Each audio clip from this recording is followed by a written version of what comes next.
ஆரம்பிச்சிட்டோம். இசப்பா பெரிதான கிருபையால இப்போ இன்னைக்கு நம்ம காமநாயக்கன்பட்டிக்கு வந்திருக்கோம். ஊரை பார்க்கும்போதே அழகா இருக்கு. யார் நீங்க? என்ன இந்த ஊர் பக்கம்? யார் நீங்க? மொராரியர்கள். மொராரியர்களா? ஆமா. உங்களுக்கு என்ன வேலை? எதுக்கு வந்திருக்கோம் தெரியுமா? நாங்க இவ்வளவு நாளா 7000 மணில சுவிசேஷம் அறிவிச்சோம். நாங்க ஒரு குழுவா இப்ப காமநாயக்கன்பட்டிக்கு வந்திருக்கோம். இங்க எவ்வளவு ஜனங்கள் இருக்காங்கன்னு பாருங்க. இவங்களுக்கு சுவிசேஷம் அறிவிக்க நாங்க வந்திருக்கோம். சுவிசேஷம் அறிவிக்க போறீங்களா? ஆமா, சுவிசேஷம் உண்மையான தேவன் சொல்ல வந்திருக்கோம். நான் பாக்குறேன் நீங்க என்ன பண்ண போறீங்க. வாங்க வாங்க, இந்த எவ்வளவு ஜனங்கள் இருக்காங்க பாருங்க, எவ்வளவு பிள்ளைங்க இருக்காங்க. வாங்க இவங்களுக்கு சுவிசேஷம் அறிவிப்போம். இங்கெல்லாம் உங்களை சுவிசேஷம் என்னால விட மாட்டாங்க. எனக்கு தெரிஞ்சு இங்க போறது ரொம்ப நல்லதுன்னு நினைக்கிறேன். யார் இவங்களாக்கா? மொராரியர்களா? மொராரியர்களா மறைச்சு பாக்குறீங்களா? மொராரியர்கள். மொராரியர்களா? நீங்க மொராரியலா இருங்க, மறைச்சு பாருங்க. ஆனா இங்க எல்லாம் திருச்சி வந்தப்பெல்லாம் சொல்லக்கூடாது, சரியா? கம்பத்துக்கிட்டு வந்துருவானுங்க அடிக்கிறதுக்கு. அப்புறம் அங்க அடிச்சாங்க இங்க அடிச்சாங்கன்னு சொல்லிக்கிட்டு இருக்காதிய, பாத்துக்கோங்க. ஒரு நாள் மட்டும் இங்க தங்கிட்டு போறோம், ரெஸ்ட் எடுத்து காலையில போயிடும், சரியா? இன்னைக்கு ஒரு நாள் மட்டும் ரெஸ்ட் எடுக்க போறீங்க. ஆமா, நைட் ஆயிடுச்சுல, இங்க போக முடியாதுல்ல. அது என்னவோ எங்களுக்கு தெரியாது. அங்கிட்ட ஒரு 10 நாய்கள் அங்கிட்டு குழச்சுக்கிட்டு தெரியுது, இங்கிட்ட ஒரு பாத்தீங்கன்னா இங்கிட்ட ஒரு 10 நாய் குழச்சிட்டு தெரியுது. அதுல ஏதாவது ஒண்ணு கடிக்க பிடிச்சிருந்தா எங்களுக்கு தெரியாது, பாத்துக்கோங்க. சரி, நம்ம இந்த இடத்துல வேற வழி இல்ல. ஏசப்பா மோசையோடு இந்த தேவன் நம்மளோடு இருப்பாங்க. மோசை இஸ்ரவேல் ஜனங்களை வழிநடத்தும் போது பகல்ல மேகஸ்தமும் இரவு அக்னிஸ்தமா இருந்த தேவன் இந்த வேளை நம்ம இந்த நடு காட்டுல நம்மளை தூங்கும் போது ஏசப்பா நம்மள கண்ணின் மணி போல பாதுகாப்பாங்க. தைரியமா நம்ம தூங்குவோம், சரியா? காலையில பரவாயில்லக்கா. இஸ்ரவேல் ஜனங்கள் வனாந்தரத்துல ஜனங்களை வழி நடத்திட்ட பாற டைம்ல இருண்டு போன இடத்துல இருட்டு வந்தது என்ன செஞ்சாங்கன்னு தெரியுமா? தேவராய கர்த்தர் அக்கினி ஸ்தம்பத்தை அனுப்பி அவர்களை பாதுகாத்தாங்க. அது போல ஏசப்பா எங்களையும் பாதுகாப்பாருன்னு உள்ள நம்பிக்கையோட நாங்க இந்த இடத்துல ரெஸ்ட் எடுக்க போறோம். ஓகேயா? தூங்க போறோம், சரியா?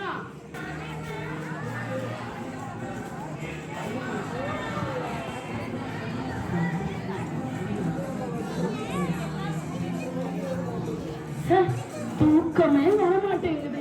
யாருமே தெரியல. உங்களால பாக்குறதுக்கு பயமா இருக்கு, இருட்டா இருக்கு. ஒரு சத்தம் எனக்கு கேக்குது. தேவனாய கர்த்தர் என்னோட பேசுறாரு. ஏன்னா சீக்கிரமா எழுந்து அவரையே உள்ள தேசத்துக்கு போய் அவங்களுக்கு சுவிசேஷம் சொல்ல இனி எழுப்பி விடுறாங்க. நான் அந்த தேசத்துக்கு போறேன். இவங்க தூங்குறாங்க. நீ இருந்துச்சியா? இன்னும் உனக்கு தூக்கம் வரலையா? டேவிட், உனக்கு தூக்கம் வரல. தூக்கமே வரல. ஏதோ ஒரு ஏசப்பா என்னை வெளிப்படுத்திக்கிட்டே இருக்காரு. ஏதோ எங்கேயோ மக்கள் அடிமைப்பட்டு கிடக்காங்களா, அங்க போய் நம்மள இருக்கும். அப்படிதான் இவங்க பேசிட்டே இருக்கணும், தூங்காத. போதும் போதும் அப்படின்னு எனக்கு ஒரு சத்தம் வந்து சத்தப்பா அவரேனுக்கு போ. இங்க தூங்கிட்டு இருக்காத, உனக்கு ரொம்ப வேலை இருக்கு. அங்க அடிமைத்தனத்துல மக்கள் எல்லாம் இருக்கிறாங்களாம். அவங்களுக்கெல்லாம் நீங்க எனக்கு போய் சுவிசேஷம் சொல்லுங்க அப்படின்னு கேட்கிற ஒரு சத்தம் கேட்டுட்டே இருந்துச்சு. எனக்கு மட்டும் இல்ல, இந்த டோவருக்கும் அப்படிதான் கேட்டுச்சான். சரி, அப்பனா நீங்க ஏசப்பா சத்தத்தை கேட்டோன்னா உடனே கீழ்படிஞ்சு அவர் சித்தத்தின் படி செய்யணும். நீங்க உடனே 2 பேரும் புறப்பட்டு போங்க. நானும் பிரிசிலாவும் உங்களுக்காக ஜெபம் பண்ணிடுவோம், சரியா? நம்ம 2 பேரும் அந்த தேசத்துக்கு போவோமா? ஆமா, பேக் எல்லாம் மாட்டிடுமா? நீங்க போய் எங்களுக்காக மொராரியர்கள் 100 பேர் இருந்து ராத்திரி பகலா இணைந்து அவங்க ஜெபம் பண்ணிட்டு இருக்காங்க. அவங்க ஆதி காலத்து மிஷினரிகளை போல தனியா போகல, நாங்க இணைஞ்சு வந்திருக்கிறோம். இணைஞ்சு வந்து இஸ்ரவேல் ஜனங்களை மோசே இணைந்து அவர்களை வழி நடத்தினது போல அடிமைத்தனத்தில் இருக்கிற ஜனங்களை நாங்க வழி நடத்த போறோம். நீங்க வந்து என்ன செய்ய போறீங்க? நீங்க எல்லாரும் விசுவாசத்திலும் நம்பிக்கையிலும் இணைஞ்சிருந்து எங்களுக்காக ஜெபித்துக் கொள்ளுங்க. நாங்க இந்த இடத்துல இணைஞ்சு போறோம். பேக்கு தண்ணி எல்லாம் எடுத்துக்கிட்டாச்சா? ஆமா ஆமா, எடுத்துட்டேன். தண்ணி வச்சிருக்கியா? யார்ட்டையும் கேட்க முடியாதுமா. எந்த ஒரு இதா கபினியரா? மொராரியர்கள், உங்களுக்கு இங்க என்ன வேலை? ஐயோ, உங்களுக்கு தெரியாதா? தெரியாது. நாங்க ஏசப்பா எங்களுக்கு ஒரு தரிசனத்தை கொடுத்தாரு. அது என்ன தரிசனம்னா, இந்த தேசத்துல நிறைய அடிமைகள் இருக்காங்களா? அடிமை ஆமா இருக்காங்க. அந்த அடிமைகளுக்கு சுவிசேஷம் அறிவிக்க சொன்னாரு. அப்பெல்லாம் நீங்க ஈஸியா அடிமைகளுக்குலாம் சுவிசேஷம் அறிவிச்சிட முடியுமா?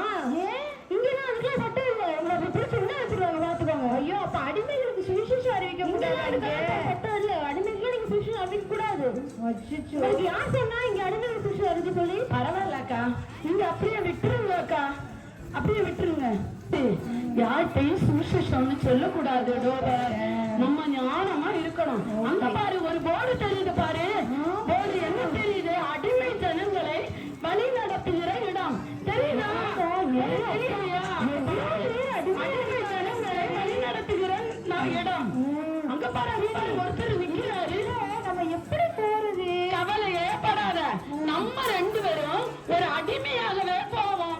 ஏன்னா அவங்கிட்ட போய் இங்க பாரு, இவங்கிட்ட சொன்ன மாதிரி சுவிசேஷத்தை அறிவிக்க வேண்டும் சொல்லக்கூடாது. கழுத்தை வெட்டி போட்டாலும் நம்ம தைரியமா இருக்கணும். ஏன்னா நமக்காக முராரியர்கள் எல்லாரும் இணைஞ்சு ஜெபம் பண்றாங்க. சரியா? அவர்கிட்ட போய் பேசுவோம். ஏசப்பா வழி நடத்துவார். மோசேயை அன்னைக்கு வழி நடத்தினாரு. அடிமைத்தனத்துல இருந்து விடுதலையாக்கி கொண்டு வந்தாரு. அடிமையா வச்சிருந்தான். ஆனா மோசே போராடிதான் இஸ்ரவேல் ஜனங்களை பார்வோன் இடத்துல இருந்து மீட்டு கொண்டான். அதுபோல அந்த அடிமையில ஒரு ஆளா நாங்க இருக்க போறோம். சரியா? அப்படி நம்ம போவோம். சரியா? கூட பாத்துட்டேல்ல ஐயா. ஐயா சொல்லுங்க. எங்களுக்கு சாப்பாடுறதுக்கு வழியே இல்லையா? இந்த தேசத்துல நாங்க எங்க தங்கனே? நாங்க சும்மாதாயா, நாங்க ஊர் விட்டு ஊர் வந்திருக்கோம். அடிமைகளா என்ன வாங்கலாம்? நீ இப்ப எனக்கு ஒரு சேர் எடுத்துட்டு வா. ஓடு ஓடு. என்ன கொடுத்த காசு விட்டு இருந்துட்டு இருக்க? நீ என்ன போய் தண்ணி எடுத்து வாடா. ஓடு போ. அம்மா இவரை பார்க்க பயமா இருக்கு. அடிமை இப்படி இஸ்ரவேல் ஜனங்களை வேலை வாங்குறப்ப செங்கல் கூட கொடுக்கணும். நீ நடிக்கிறான்னு சொல்றான். அவன் போலதான் இருக்கு. கூப்பிடுறாரு போவோம். சொல்லுங்கய்யா. சொல்லுங்க, இப்ப சொல்லுங்க. நீங்க எதுக்காக வந்திருக்கீங்க? ஐயா நாங்க சும்மாதாயா வந்திருக்கோம். ஐயா சாப்பிட ஏதாச்சும் கொடுங்கய்யா. நான் உங்களுக்கு சாப்பாடு தரணும்.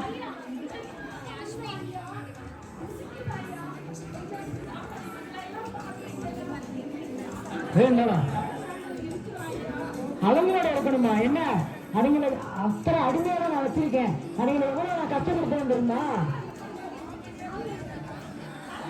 நல்லா சொல்லிடுறேன்.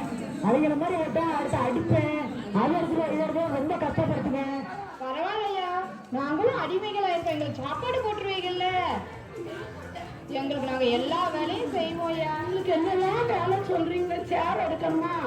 சேர் மட்டும் இல்ல, இத்தனை வேலை வைக்கணும். இவங்களுக்கு எல்லா இதையும் நீங்க தான் எடுத்து போட்டு போகணும். பரவாயில்ல ஐயா, நாங்க எல்லாமே செய்ய ரெடியா இருக்கோம் ஐயா. இருக்கலாமா? சரி எடுத்துக்கோங்க. என்ன பண்ணுவோம்? இனிமேல் நீங்க என்னோட அடிமையை ஃபர்ஸ்ட் சொல்லிட்டு போறீங்களா? நாங்க அடிமைகளாவே இருக்கோம்யா. எங்களுக்கு சாப்பிட மட்டும் ஏதாவது தாங்க ஐயா. பாரு, நாங்க ஏன் வந்தோம் தெரியுமா? ஒரு நாளைக்கு நாங்க தூங்கிட்டு வந்தோம். தூங்கிட்டே இருந்தோம் பாரு. அப்ப திடீர்னு ஏசப்பா எங்களை எழுப்பி, நீ கபீரில் இருக்கிற ஊருக்கு போய் அங்க ஒரு ராஜா இருக்கா, அவன் ஒருத்தன் வந்து ரொம்ப மக்களை எல்லாம் அடிமைத்தனமா கொடுமைப்படுத்திட்டு இருக்கான். அந்த மக்களுக்கு இயேசுவை பத்தி சொல்லு, என்ன பத்தி சொல்லுன்னு சொன்னாரு.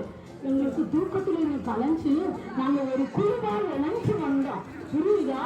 இப்ப எங்களுக்கு வேண்டிய முராரியர்கள் 100 பேர் விசுவாசத்தோடு நம்பிக்கையோடு போகன்றாங்க. அப்படித்தான் டோபரு. அதனால நான் உங்ககிட்ட இப்ப என்ன சொல்ல வந்தேன்னா, ஏன் இப்படி இருக்கிறியா? நான் பேசுறது உங்களுக்கு கேக்குதா? என்ன சொல்ல வந்தேன்னா, தேவனாய கர்த்தர் இயேசுதான் உண்மையான கடவுளே. புரியுதா?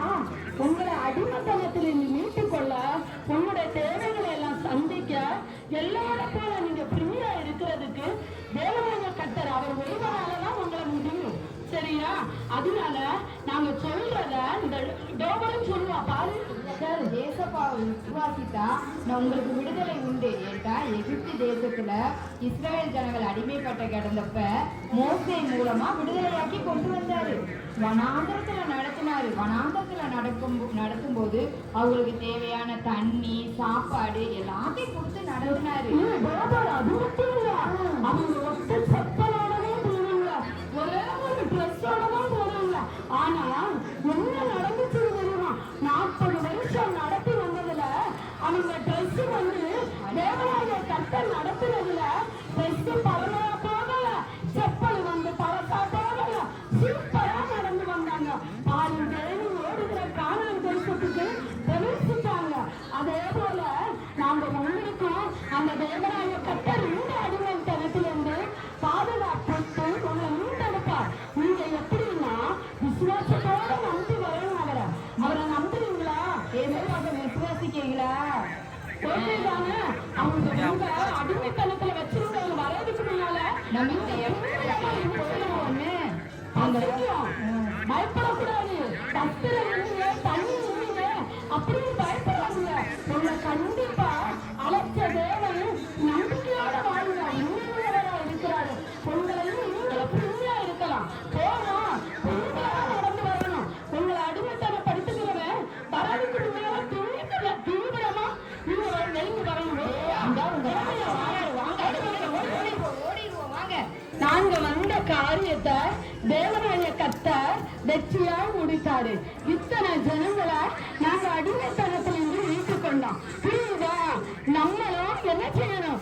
இஸ்ரவேல் ஜனங்களை போல நம்பிக்கை மோசையை போல தேவனாய கர்த்தர்ட்ட நம்பிக்கையோட நம்ம கேட்டோம்னா கண்டிப்பா செய்வாரு. சரியா? நீங்களும் நினைஞ்சு செயல்படுவீங்களா?